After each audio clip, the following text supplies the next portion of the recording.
Hey everyone, I'm Alisa Childers. This is the Alisa Childers Podcast.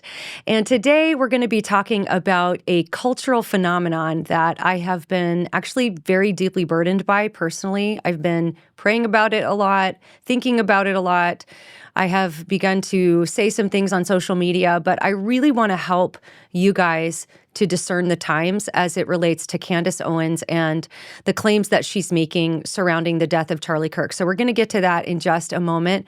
But I want to let you know that as we head into the Thanksgiving season, the Christmas season, I am so excited that I have completed my final event of the year. So now I am home until about mid-January, at which time the first event that I'm doing, my entire family is coming with me. So I feel like I am just heading into this time of rest. I'm very excited about it. I'm taking a sabbatical as I normally do at this time of year.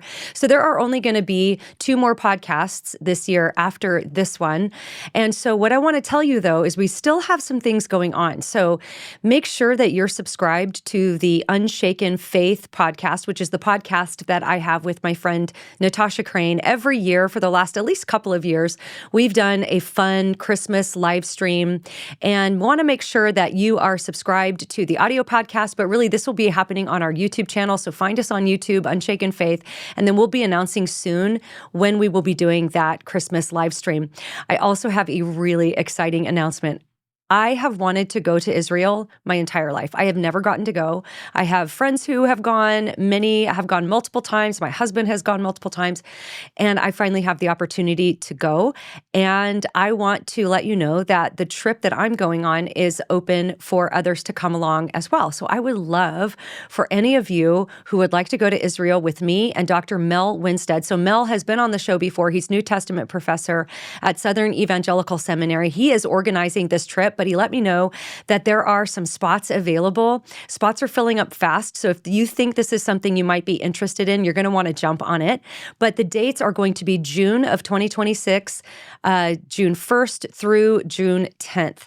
And that's, again, 2026. And there's some discounts and things you can get if you register before August. So I'm going to put a link to that in the show notes. So if you've been thinking about going to Israel and you've never gotten to go, or maybe you've gone and you want to go again with like-minded believers who love the Lord, who love apologetics, why don't you think and pray about coming with me and with Dr. Mel Winstead and a group of us that are going to be going to the Holy Land. And I'm just so looking forward to it. I absolutely cannot wait. So again, the link is too hard to say on the air, but I'll put it into the show notes so that you can check that out. If you'd like to go again, that's June 1 through 10, 2026. All right, today, what I'd really like to do is just focus mostly on what it means to discern as Christians.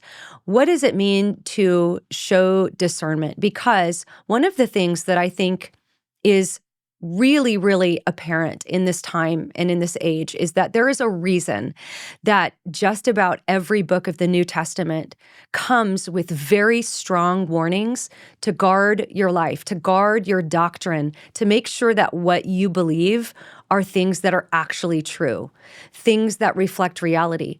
I just spoke to a group of maybe 1,000 high school students this past weekend, and one of the things I told them is I said, and I believe this, that the trajectory of your life will be determined by how you define one word, and that word is truth. Because we're living in a culture that believes that truth is relative to each person's environment, maybe even their socioeconomic status, the culture that they grew up in, their biological sex, maybe their ethnicity, and all these things make truth different for different people. And that is a definition of truth that's called relativism, which really ends up with the idea that all points of view are equally valid. But that's not how truth works. Truth means that you say something that lines up with what is real. That means what you say corresponds with reality. That's when you've told the truth. And truth is true for all people, in all times, in all places. It's not different for one person than it is for another. Yes, we can have subjective opinions, things like our favorite food or color, how we like to wear our hair, what style of clothes we like. But the reason we call those subjective opinions and preferences is because those are not things we can test in objective reality, but something we can test is something like a medical diagnosis. So many of you have type 1 diabetes and you are reliant on insulin. And so the best medication to control diabetes, type 1 at least, is insulin. Now, if I were to say, but I truly believe that the best way to treat type 1 diabetes is to eat a box of Krispy Kremes every day and just make sure you get a good night's sleep. Well, that is actually something we can test in reality. For the type 1 diabetic, if they follow my protocol, they're probably going to die. And that is because insulin is something you can test in reality. It's independent of how you feel about it. It's independent of how passionately you believe the opposite. And that's how truth works. Truth is true for all people. Now, what I told these students is that in our culture, we have been persuaded to believe that religion is in the category of subjective opinion. In other words, one religion can be true for one person and not true for another. And that's why in this kind of relativistic culture, when Christians come around saying things like, no, Jesus died on the cross, you are inherently sinful, Jesus is coming back to judge the living and the dead, those are seen as like, why would somebody be saying that if that's not something that even people can know about? And that's just relative to each person. And so we have to recapture truth. And that is why what I'm going to talk about today is so important, because there are ways that we can go about figuring out what is true. Now, we can't always know, but there are some really good tools that we can utilize to invoke our critical thinking, which means we're not just thinking emotionally, we're not just going with our gut, we're not just going with dreams or visions. We're actually saying, no, let's test the things that we're saying against objective reality. And so when someone comes along making really grandiose claims, they better have evidence for those things. And so let me just set this up by saying that Candace Owens has the number one, at least last time I checked, the number one podcast in the world. She has been really popular for a long time, but really risen to this level of fame through her commentary in the wake of the assassination of Charlie Kirk. And she believes that they don't have the right killer, that there is more nefarious forces involved, possibly Israel. She went so far as to say that TPUSA is doing a cover-up.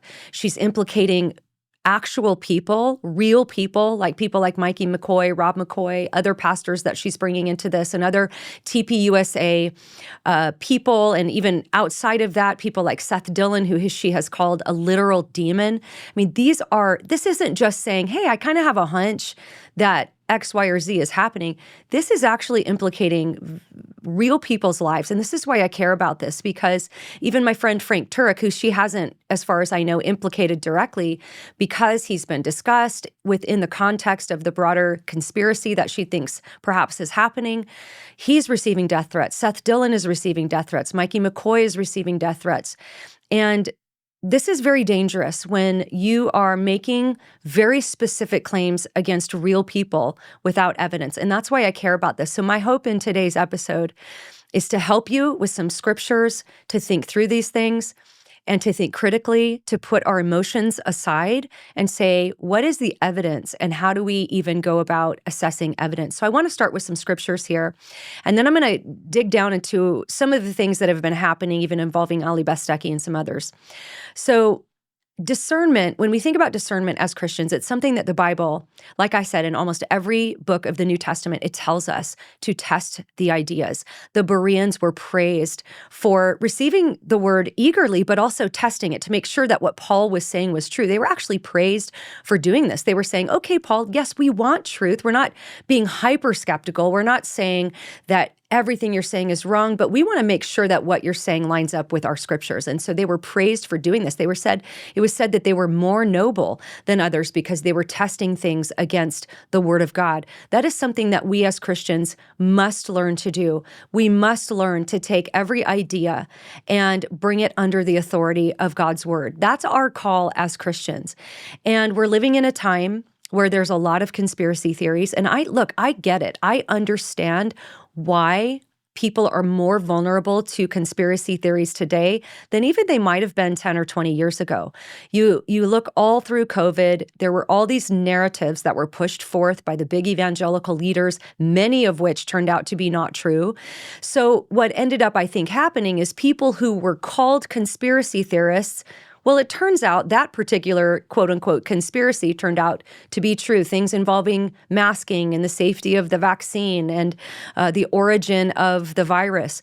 All of these people who were asking questions and saying, hey, where's the evidence for saying that we need to stand 6 feet apart, things like that, they were actually proven right in the end, which I think has created an environment of a deep mistrust of the people who are supposed to be giving us the information that we're supposed to rely on. People don't trust the news media outlets anymore, and rightly so, I think. So there's a lot of skepticism against the narratives that are put forth. And look, I understand that. I'm skeptical of a lot of the narratives that are put forth. And so I think that although that's a valid thing to think, like, hey, I'm not going to necessarily just trust what the news tells me or what this politician tells me or what even the FBI or anybody else tells me. I totally understand that. There is a reasonable way, though, to go about assessing certain claims. And we as Christians should be the most truth-seeking people out there. We should be modeling truth for people more than anybody else because Jesus said, I am the way, the truth, and the life. Jesus is truth itself. When Jesus was brought before Pilate after his arrest and his trial, he said this, he said, my kingdom is not of this world. If it were, my servants would fight to prevent my arrest by the Jewish leaders, but now my kingdom is from another place. And then Pilate's kind of seems like he's being a little snarky, like, oh, you're a king then. And Jesus answered this. Now listen to what Jesus says. He says, you say that I am a king. In fact, the reason I was born and came into the world is to testify to the truth. Everyone on the side of truth listens to me. And then, of course, Pilate retorts, and what is truth? Kind of in that famous, maybe a bit sarcastic comeback with Jesus. But Jesus is literally telling us that those who are on the side of truth listen to him, because in another place he says, I am the way, the truth, and the life. So Jesus is truth. So truth matters for the Christian. And religion, by the way, is not in that ice cream category because the Apostle Paul said, if Christ has not been raised, your faith is in vain and you're still in your sins. So in other words, if Christ's body really didn't raise from the dead, then Christianity is false. But if it is, if it is true, an objective fact of history that Jesus was raised from the dead, then we know that Christianity is true, which means it's true for everyone, which means it has eternal implications for everyone. And that's why we should be seeking truth and preaching the gospel and using discernment more than anybody else in the world. So we want to use discernment, which means parsing, separating truth from lies, dividing truth from error. And I would also argue that this is a huge part of spiritual warfare. Ephesians 6:2 says that we do not wrestle against flesh and blood, but against the rulers, against the authorities, against the cosmic powers over this present darkness, against the spiritual forces of evil in the heavenly places. So we know right off the bat that we are not at war with people. As Christians, we're not at war with Candace Owens. We're not at war with anybody in their personal life. In fact, we should be praying for people who are held captive to lies, who have been ensnared by the enemy's lies, and we should be wrestling and fighting for them. And we should be fighting against the lies and the liar, which is the enemy of our souls, who's a liar from the beginning. He's a murderer. The Bible talks about doctrines of demons. We need to be setting our sights on these lies and the spiritual forces that are behind them by telling truth, by speaking truth into the lies. We're not at war with people. People are captives to lies, and we need to be praying for them, for their salvation, for their deliverance from these lies. But our battle is in the realm of truth. So 2 Corinthians 10:4 says, for the weapons of our warfare are not of the flesh, but have divine power to destroy strongholds. We destroy arguments and every lofty opinion raised against the knowledge of God and take every thought captive to obey Christ. Now notice the language that's in here. It's talking about warfare, spiritual warfare. Our weapons aren't of the flesh. We don't fight with hatred. We don't fight by trying to end someone's life or trying to ruin their life. We fight by destroying strongholds, which if you do a study on what that's actually about, it's a deeply embedded lie. And some of these conspiracies, I believe, are deeply embedded lies. And we need to destroy those arguments and every lofty opinion raised against the knowledge of God. Take every thought captive to obey Christ. So what we're doing, we're fighting in the realm of ideas. And we do this by speaking truth to lies. One more passage of scripture that I think is really apt for this moment, especially as we now move into kind of some of the narratives put forth by Candace Owens. It says this in, I believe it's 2 Timothy chapter 3, if I'm right. I didn't write the reference here, but starting in verse 1, it says, "But understand this, that in the last days there will come times of difficulty." Now, let me just pause there and say that the last days, when the Bible talks about last days, it's really talking about all the days since Jesus' resurrection. Ever since Jesus was resurrected and ascended into heaven, we are in the last days. We are now awaiting his return. So we're in the last days. We have been for a long time, and we might be for another long time. But here's what we are supposed to be thinking about in these last times. But understand this, that in the last days, there will come times of difficulty. For people will be lovers of self, lovers of money, proud, arrogant, abusive, disobedient to their parents, ungrateful, unholy, heartless, unappeasable, slanderous, without self-control, brutal, not loving good, treacherous, reckless, swollen with conceit, lovers of pleasure rather than lovers of God, having the appearance of godliness but denying its power. Avoid such people. For among them are those who creep into households and capture weak women, burdened with sins and led astray by various passions, always learning and never able to arrive at a knowledge of the truth. In other words, being open-minded endlessly without ever closing your mind again on something truthful, on something solid, as G.K. Chesterton said. I think this is what we see going on. I've seen post after post of Christian women almost delighting in this conspiracy that's being put forth by Candace Owens, again, without evidence, by the way. And I'm going to show you some of those tactics in a moment. But these are real people's lives. And so I would just appeal to you, Christian woman. We as Christian women should be seeking truth. We should be seeking Jesus. We should be tending our families. We should be working on the environment of our home and avoiding foolish controversies. Now, again, that doesn't mean we shouldn't be asking questions. That doesn't mean we should believe every narrative, but we should be asking questions that are like, where's the evidence for this? Where's the hard proof of this? If you're going to make a grandiose claim about a person, a very real person who has a life, then you should have evidence to back up those accusations. All right, we're going to get more into it in a second, but I want to go to our first sponsor, which is Foundation Worldview, which this sponsor is just perfect for the topic that we're talking about today, because in our culture, the youngest of our kids are presented with thousands of competing truth claims every week. I think we've shown through social media that we adults can't even process all the different competing truth claims with clarity. We're just somehow unable to use our critical thinking, and that's because we haven't learned it. We have to teach this to our kids. So Foundation Worldview is a great solution to this problem, and frankly, parents, maybe as your child learns, we can all learn as well. Biblical Worldview curriculum really solves this problem. In fact, I learned a lot when I did this curriculum with my son a few years ago. So Biblical Worldview curriculum from Foundation Worldview solves this problem because it's going to lay the foundation for seeking truth in all aspects of life. It's going to teach you and your kids to answer and ask questions like, what is truth? Who is God? How did life begin? What does it mean to be human? How can I actually tell right from wrong? And it's easily implemented in your home, church, or Christian school. So it's specifically designed for intentional parents, church leaders, and Christian educators who aren't just looking for the fancy curriculum that's going to shorten the kids' attention span and give them what they, their little dopamine levels want to see, but it's really going to teach them what they need to know to go into this world where critical thinking has never been more important. So go to foundationworldview.com today. Use my code Alisa for 10% off of any family, church, or Christian school license. Again, that's foundationworldview.com. Use my code Alisa. Okay, so I want to get into this Candace Owens phenomenon. Really, it's just a phenomenon that's happening in culture.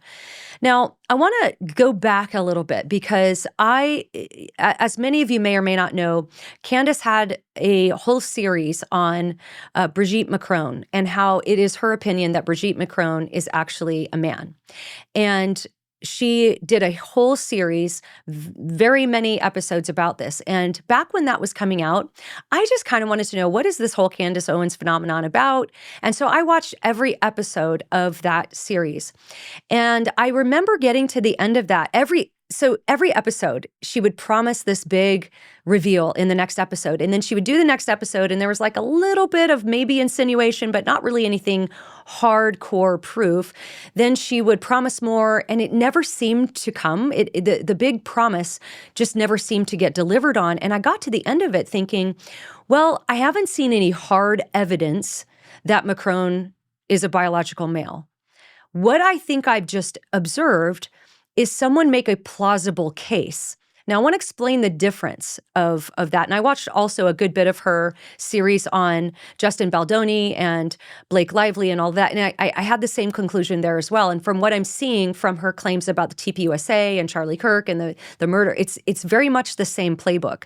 And when I got to the end of the Macron series, I remember thinking, well, I'm not persuaded that Macron is a biological man. It's possible. And if this is a biological man, this is maybe the way it could happen. But that's not evidence. Making a plausible case is not evidence. Using things like insinuation, lots of speculation, looking at different associations and saying, well, she knew this plastic surgeon that specializes in feminizing facial surgery and was at the office at one point. Again, that's not evidence. That is insinuation. That is showing a plausible path.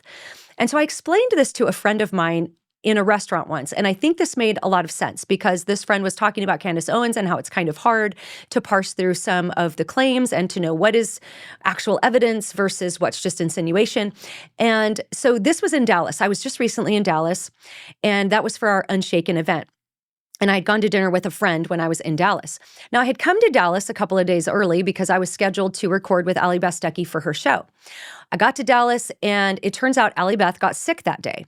So I didn't end up recording the episode with Allie. The next day, I went to dinner with my friend, and I said, okay, here's an analogy. Think about it this way. Let's say that in the parking lot of this restaurant that we're sitting in right now, there was a crime committed. Maybe it also happens to coincide at the same time that I get up to go to the bathroom. Okay, now let's look at a plausible case that somebody could make that I committed the crime. They could have maybe camera footage from inside the restaurant of me getting up to go to the bathroom at the right time. The crime happens. And then the person starts to weave together this plausible path. Like, well, hey, Alisa came to Dallas a couple of days early. She said she was going to be on Allie Beth's show, but that never panned out. That didn't happen. So that was a lie. Now, notice how I've jumped from saying, oh, you were supposed to do this, you didn't, so you lied. Because you can just say and then keep repeating that. There was a lie. She said she was doing it. She lied. And then she was at this restaurant at the same time. Now, my friend, her eyes were kind of opening like, yeah, I can see how someone could become convinced you did this because of all of these things. And then you could even start saying like, oh, I have these associations. Maybe I met somebody or there's a photo of me with somebody once. And all of this stuff points to me being the person who committed this crime. You could make a plausible path. And if I did commit the crime, maybe this is how it could have happened. But that's not evidence that I committed the crime. There is no evidence that I committed the crime, even though some of these things that are being laid out are true. I came early. I ended up not doing anything that day. Well, what is about that? That's suspicious. I went to the bathroom at the right time. But again, none of that is evidence. So that is one of the tactics that I'm seeing happen throughout this process that, again, is implicating very real people who have very real lives. Now, I want to show a video. This is just a short clip of my friend, J. Warner Wallace, who is a homicide detective. He's retired now, but for many years, he solved a couple of really difficult to solve cold cases that landed him on Dateline, and there were specials on him about this. He's a really good investigator. This is a wonderful man of God. I've known him for almost 10 years. I've also known Frank Turk for almost 10 years, and this is a podcast that they did together about how investigations actually work. This is the other thing I want us to think about. Podcasters don't have all the evidence that's available to the public. They are not the ones that are doing official investigations. And when you think about the people who are, you're talking about Kash Patel, Dan Bongino, as Frank pointed out in a podcast with Ali Bestecki, these were friends of Charlie's. These are the guys that were close with him. Charlie's family, his close friends. Everybody wants to know what happened, and everybody wants the truth to come out. But a podcaster isn't the one who has access to all of the information. They're not the ones doing an official investigation where they can question the right subjects. They have what the public knows about. And then in the case of Candace Owens, where she's claiming she has all these secret sources, well, that's still not evidence. That's just her saying that she has secret sources. And as Ellie Beth pointed out in a podcast she did, you can't compete with secret sources. We don't have that information. So we either have to choose to just believe what a podcaster like her is saying or wait. And the way I look at it is this. I have no reason to believe that I don't even want to say his name, the person that was arrested for the murder of Charlie Kirk. All evidence points to that being plausible. This was somebody who was radicalized by leftist ideology, had a transgender lover. There was all sorts of, even his own family turned him in, believing that he had committed this crime. And he's still alive and will have a trial. So all the evidence that the law enforcement is holding onto will eventually come out in the trial. And I'm going to play this clip for you because this is J. Warner Wallace explaining how investigations actually happen and what law enforcement will give to the public when and why, and what they will withhold when and why. And there are really good reasons for this. And I really want to encourage you. I'll put the link to this whole podcast in the show notes so that you can listen to it, because this is a really good conversation where they go through different conspiracy theories. Some of the ones they were talking about here were before Candace was saying some of hers, but kind of same principles you can apply. But I want to just play this for you. So let's watch this video. Look, in the end, all of these theories always emerge early, long before the trial begins. Why? Because it turns out the investigators are holding on to a ton of evidence that they have not shared publicly.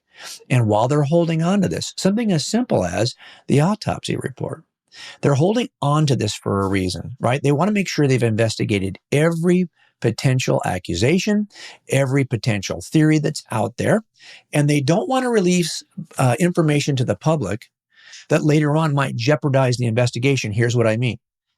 Often we'll be interviewing somebody and they'll tell us something that either they have to know from firsthand knowledge, which would implicate them in some way, or they might have heard it online. Well, we don't want them to hear it online. So when they do mention this little weird detail to us, we'll go, whoa, that's not been publicized anywhere.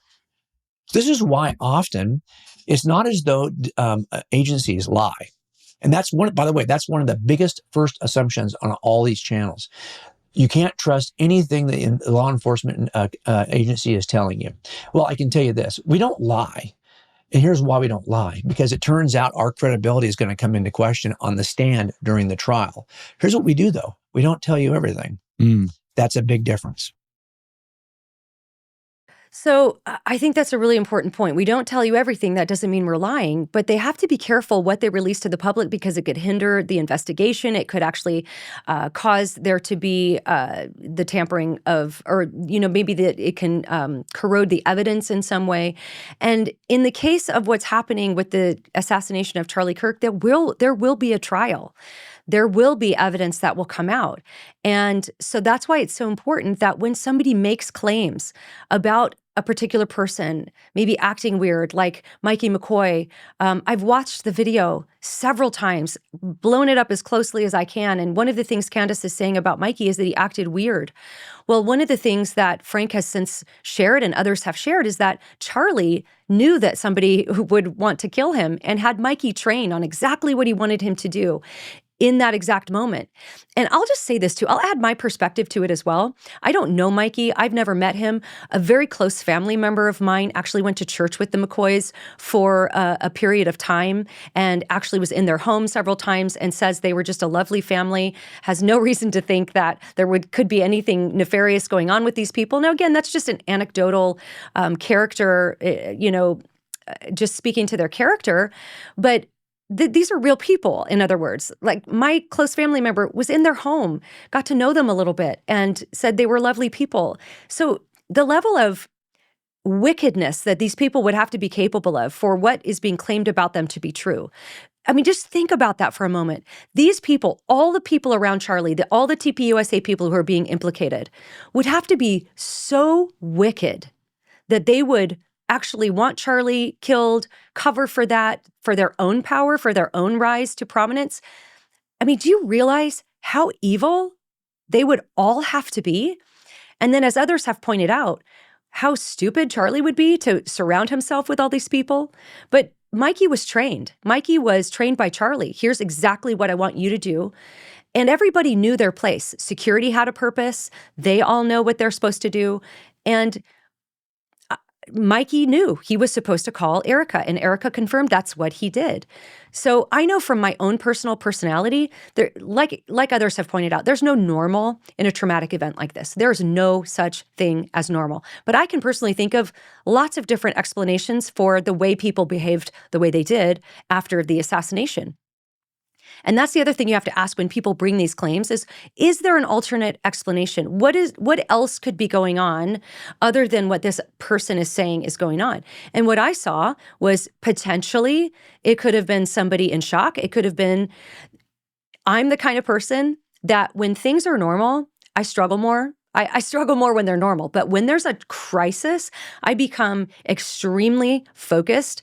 I literally like become my best self. I don't know if anybody else out there is like that, but anytime there's been a crisis, I just get really singularly focused and calm. I get very calm in crisis. Others react differently. Everybody is different. So I don't know.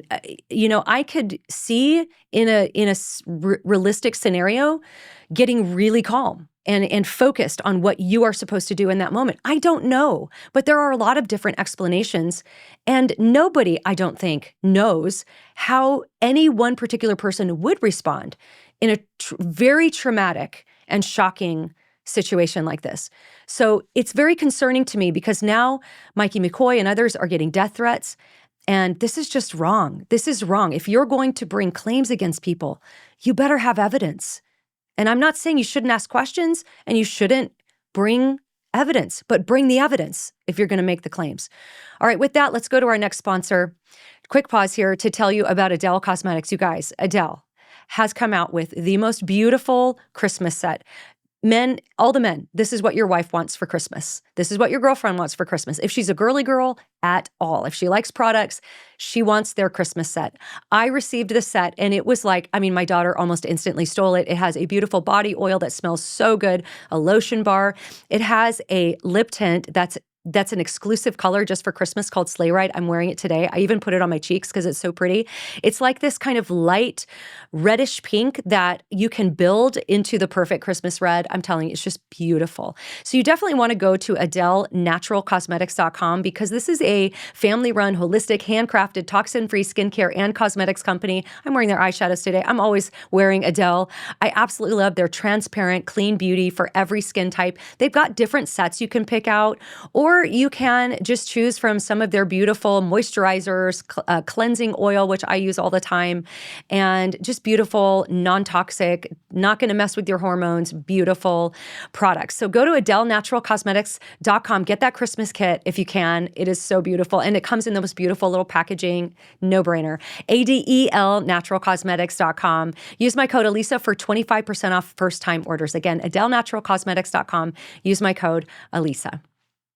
All right, let's get back into this. Now I want to bring in what has been going on with Allie Beth Stuckey. So about a week ago or so, Allie Beth, apparently a lot of her followers were reaching out to her on social media, private message saying, what do we think about Candace? And I understand this because it's everywhere. Like everybody wants to know, how do we discern what's going on with Candace Owens? In fact, I was just, as I mentioned, with about 1,000 young people, and they were doing a conference on the campus of a university. And so I got to actually meet the TPUSA chapter president of the university.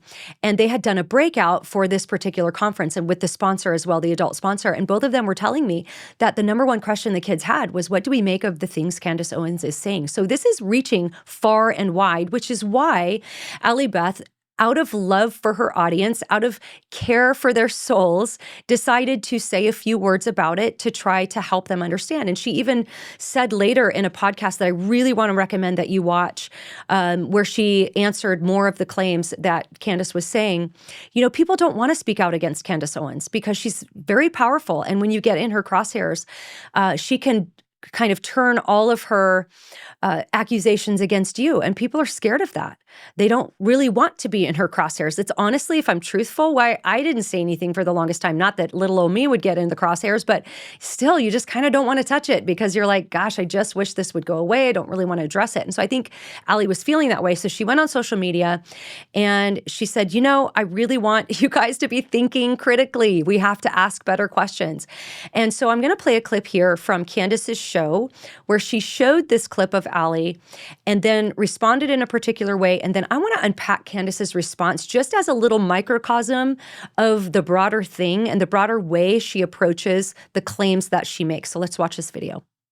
To go through, to make all of these claims first is incredible, but then to go through and debunk all of these claims, I don't have that time. I don't have that energy. I don't have that capacity. I don't.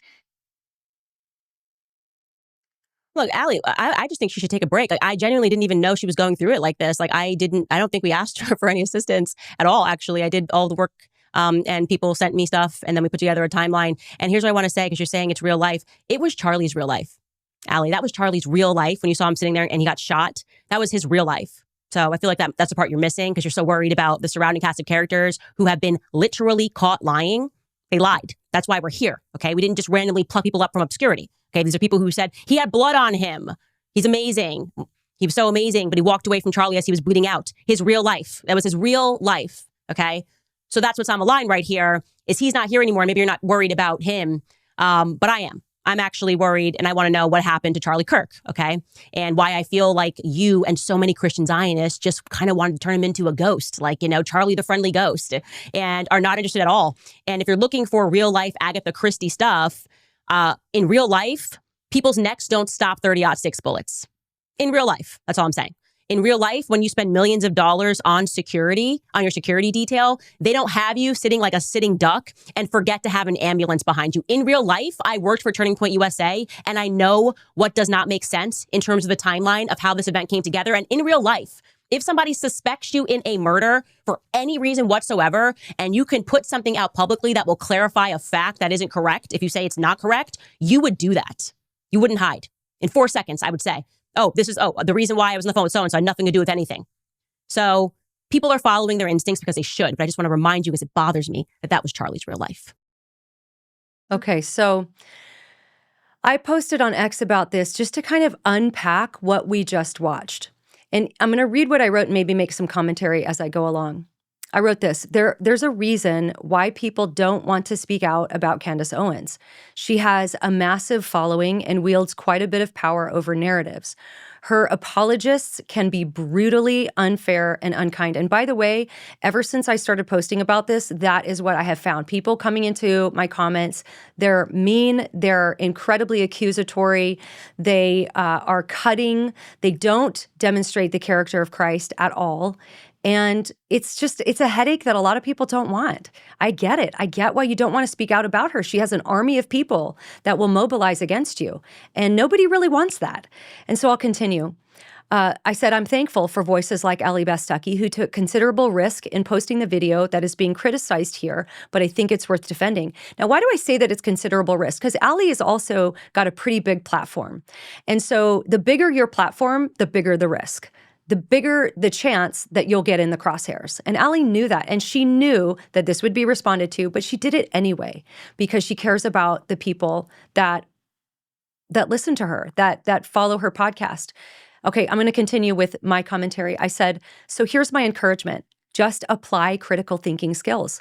Let's take a look at what's going on here. So now I'm going to apply critical thinking to the words that Candace said about Allie.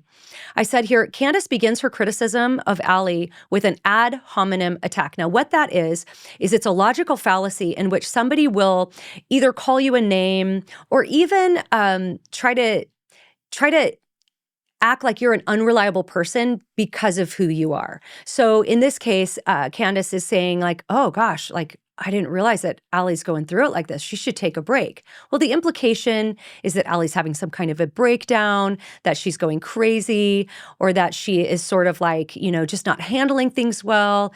And so Candace, I believe sarcastically, is sort of trying to imply that, like, oh, you shouldn't listen to her. She's just kind of losing it. So, there we go. That's called an ad hominem attack. And that's also a little bit of gaslighting to portray her like she's kind of going crazy or whatever. Well, then she does what's called the straw man fallacy. Now, the straw man fallacy is when you construct a false view of your opponent's position or opinion. So because that one's easier to knock down. It would be like if somebody said, oh, well, Alisa hates progressive Christians. Well, we shouldn't hate people, so Alisa's wrong. Well, I don't hate progressive Christians. Yes, I talk about progressive Christianity quite a lot. I bring receipts and resources. I quote from them. I try to demonstrate why I believe progressive Christianity is biblically wrong. But that doesn't mean I hate them. But the straw man is Alisa hates them. Well, that's easy to kick down because we shouldn't hate people. Do you understand? That's how a straw man works. So she commits the straw man fallacy in which she mischaracterizes Allie's position while continuing to do ad hominem attacks. And that's when she comes in and says, you're not interested in finding out what happened. That goes to the motive. That's a particular kind of ad hominem. You're hiding. Why are you hiding? This is Charlie's life, Allie, almost insinuating again that Allie, who was a good friend of Charlie's, doesn't care about the truth when it comes to what happened to Charlie. Well, then she leaves out a good bit of the video where Allie is actually advising her followers to use critical thinking and to ask good questions like, are there alternative explanations? What is the evidence for the claims that are being made? And ironically, how to spot logical fallacies. So here's what I said to people, just maybe watch it again and listen very carefully to what Candace says. She's not bringing any evidence to back up the claims that she's claiming about Allie or her motivations. And she ends by just telling everyone to listen to their intuition, listen to their gut. So there's no evidence. It's just character assassination. It's insinuation. And it's speculation. And there's no evidence brought for any of it. And even the thing about the blood on the shirt, that is in reference to Mikey McCoy, where Rob McCoy had said Mikey McCoy had blood all over his shirt. Again, I can think of alternate explanations for that. Just because you don't see splatter from a very blurry, faraway video on a white shirt doesn't mean there wasn't at least some. But even if there wasn't any at that moment, when something traumatic like this happens, there's all sorts of wires that can get crossed, timelines that aren't really solidified yet. Rob McCoy might have gotten a call from Mikey. Rob McCoy wasn't there. Maybe he mixed up the timeline and thought that, he had called him first. I don't know. There's all sorts of reasons that could have been said. I know that other people were covered in blood. Maybe Mikey hugged somebody and ended up with blood on his shirt later. I don't know. But the point is that just to say, because you don't see something right then and there, that it's a lie. That's the jump. That's the leap in logic. Why would they lie? That's not a lie. Even if it's factually incorrect and the timeline maybe is mixed up, that doesn't mean that it was a lie. Facts can get confused in chaos and in trauma. And I just think the best case scenario, the best, most charitable interpretation for people who have shown a track record of being generally good citizens in the world and good Christian people is to give them the benefit of the doubt that maybe some wires got crossed, or maybe there's something you don't see that you don't know, and maybe some evidence that you haven't been made privy to yet. So there's no evidence. It's just insinuation, speculation. And I wrote, I'm not persuaded. And Allie Beth went on to record a podcast about this. And like I mentioned before, I want you to watch it because it was the most godly, God-glorifying, edifying, scripture-filled, evidence-backed response that I've seen yet. And what you can do even is compare the character, compare the approach. Watch, if you want to watch Candace, ask yourself, is she articulating the gospel? Is she leading you to scripture? Is she providing evidence for claims? Does she have the heart of Christ toward everyone? Is she attacking arguments or is she attacking people? And then watch Allie and ask the same questions. And the reason I say that is because after Allie's response to Candace put on Instagram, if it's accurate, if the screenshot is true, she said, this is a counterfeit version of Christianity. This is fake Christianity that Allie Beth is putting forth. And I'll just put that to you. Watch both and ask yourself, what is fake Christianity? Who is displaying the character of Christ? Who is truly seeking truth? And I think we're all capable of asking those questions and investigating those things for ourselves. With that said, I'll go to our final sponsor of the day. This is 7 Weeks Coffee. So if you've listened for a while now, you know that 7 Weeks Coffee isn't just a sponsor of our podcast, but it's really a part of our daily routine. I drink 7 Weeks Coffee. I get my espresso beans from them every single month. And I love knowing that whenever that bag of espresso beans arrives, that I have done even just a little bit to help pregnancy centers all across the country. That's because 7 Weeks Coffee gives 10% of every sale to pro-life resources all across the country. They've raised over $1 million at this point, thanks to so many of you guys who have subscribed to the Heartbeat Club. But it's not just about the taste. It's because it stands for something that we deeply believe in. They are America's pro-life coffee company on a mission to fund the pro-life movement, one cup of coffee at a time. And so you can go right now. Is this a perfect gift as we come up to Christmas to bring to someone's house if you're invited for a Christmas party or just to put in someone's stocking? You can go to 7weekscoffee.com and save 15% forever when you subscribe. And this holiday season, you get to claim up to 4 free gifts with your order. Plus, exclusively for my listeners, use the code Alisa for an extra 10% off your first order. So that's 25% total savings on your first order, plus up to 4 free gifts. So go to 7weekscoffee.com today. Use my code Alisa. Again, 7weekscoffee.com. Use my code Alisa. All right, I want to close out with one more thought. And this is a tweet that I want to read to you from at Real Carrie Smith, and I believe she calls herself Carrie Deprogrammed on X. I have found her to be a really good voice on the tactics that are being used. And so what I'd love to do is just read through this and maybe make some commentary and then a few final thoughts as we close out. She wrote this: I've watched about 10 of Candace's cult episodes post-assassination. It's a fascinating window into cult indoctrination. Watching the full videos is even more disturbing than the clips.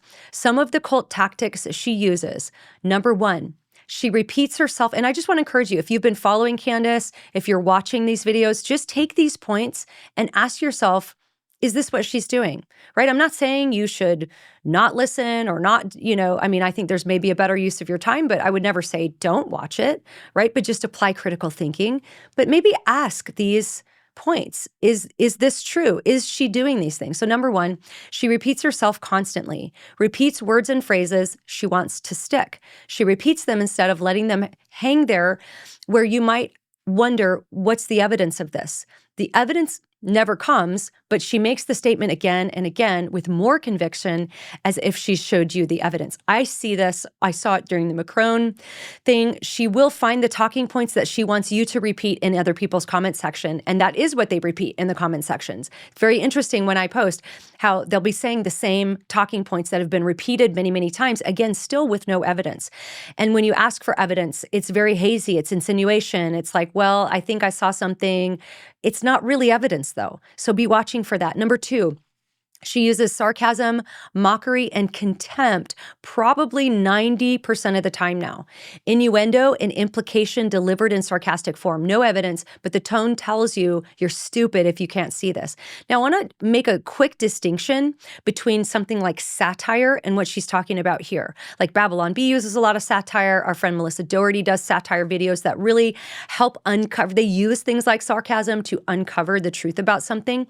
But notice what Carrie is saying here. She uses sarcasm, mockery, and contempt 90% of the time, right? It's one thing to make a video or to make a point using a bit of sarcasm or satire. But when that is all you do, and you're the one who's actually accusing people of horrendous evils without evidence, that's the difference. So it's innuendo, it's implication, and the point is to get you to the end of the episode where you're basically saying, like, obviously we all see this, we're not dumb. And that, again, I'm saying these are things I see in my comment section when I talk about Candace, is her apologists, her acolytes will come into the comments and just act like you're so stupid that you can't see what she's been saying. So I have found this to be really true.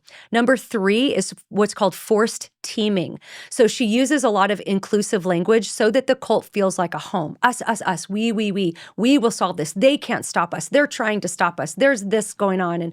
And that is another thing I've seen in my comments. Continuing with Carrie, she elevates herself to cult leader status constantly, usually after several we and us statements. She likens herself to David fighting Goliath. Again, I see this all over the comment section when I talk about Candace.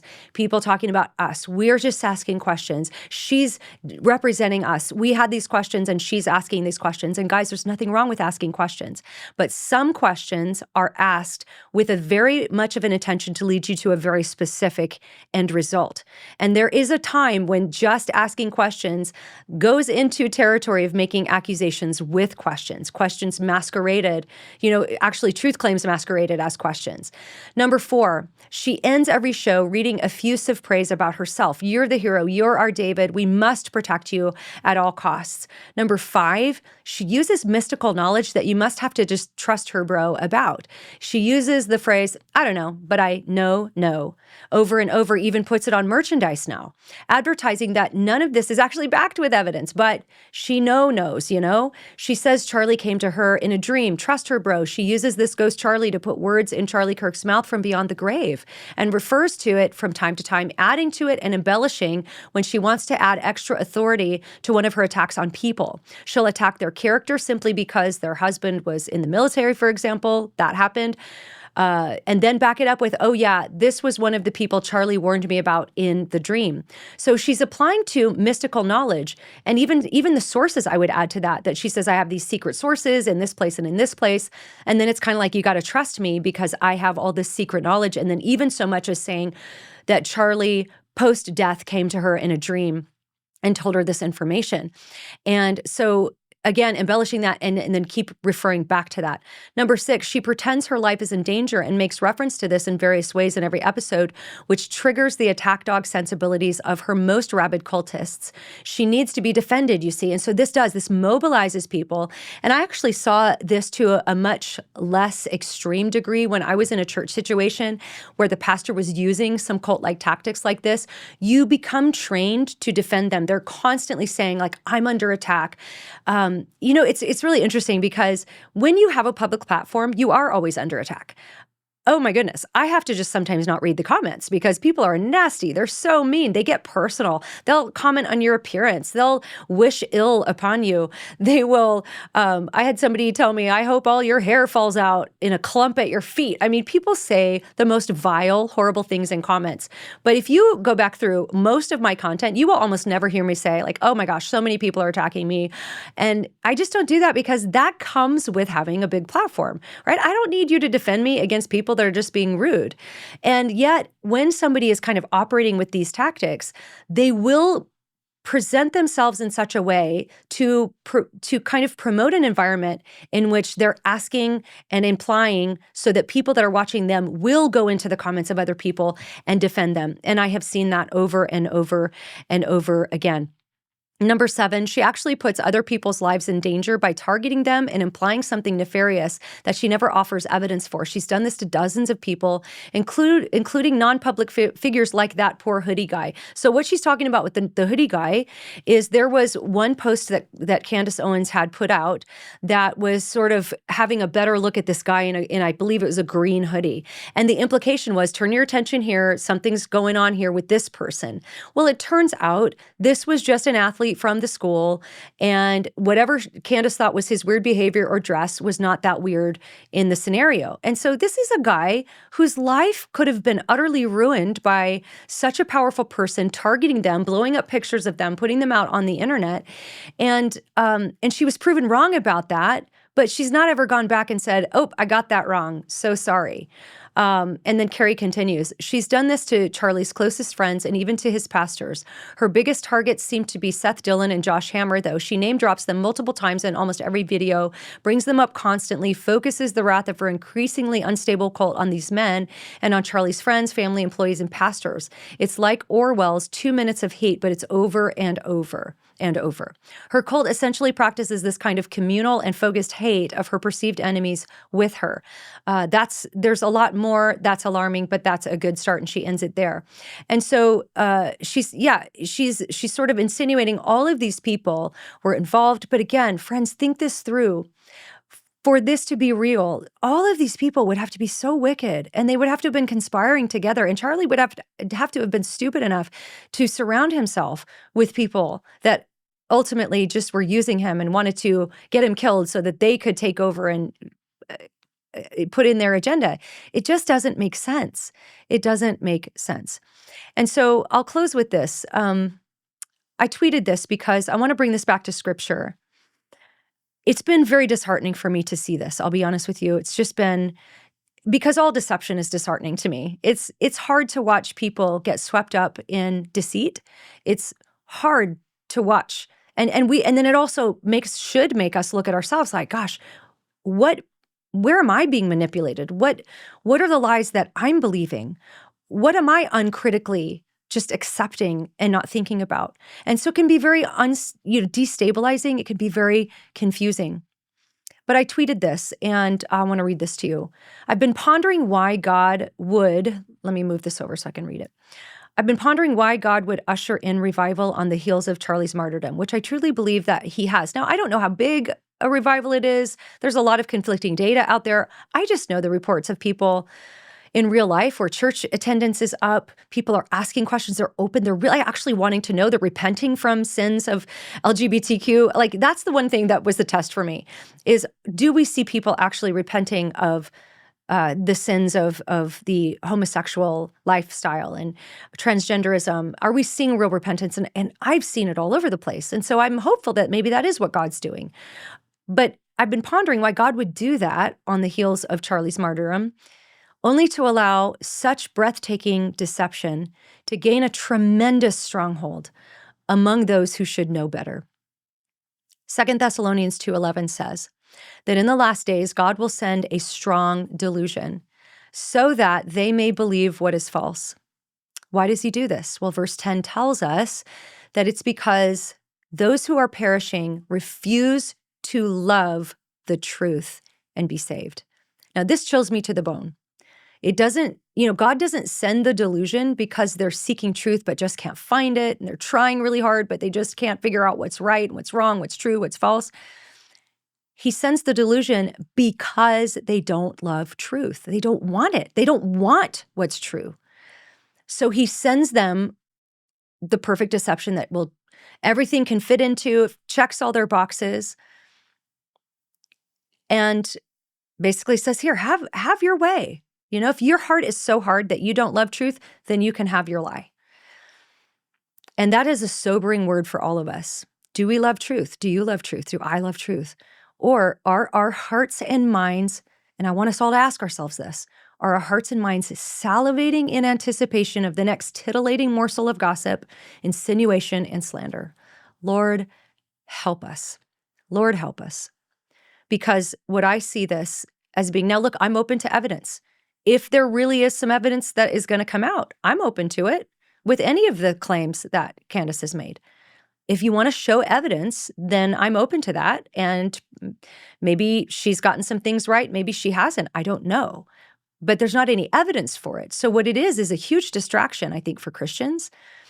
It's gossip on the most magnificent level because it's about actual people. Like, this isn't just like, hey guys, something doesn't feel right about this. Let's be watching the trial with a careful eye to see what the evidence is. No, that's not what's happening. This is gossip on a massive scale. And so many Christians, and in particular Christian women, are being sucked into it. Like I mentioned at the beginning, there are women, Christian wives, making Facebook groups about this so that they can, at the end of the day, they're just titillated by all the gossip and all of the things. And I just want to call Christian women to repentance for that. I am not saying you can't ask questions. I'm not saying you shouldn't look for evidence. But it is so easy to get sucked into these things because you're promised this big thing. It's not delivered, but then there's the next promise and the next promise, and it keeps you on like a fish on a hook. And it's distracting from your family. It's distracting from your Bible study, from your prayer time with the Lord. It's distracting from your marriage. So understand this, 2 Timothy 3, that in the last days there will come times of difficulty. People will be lovers of self, lovers of money, proud, arrogant, abusive, disobedient to their parents, ungrateful, unholy, heartless, unappeasable, slanderous, without self-control, brutal, not loving good, treacherous, reckless, swollen with conceit, lovers of pleasure rather than lovers of God, having the appearance of godliness but denying its power. Avoid such people. It's okay to avoid such people.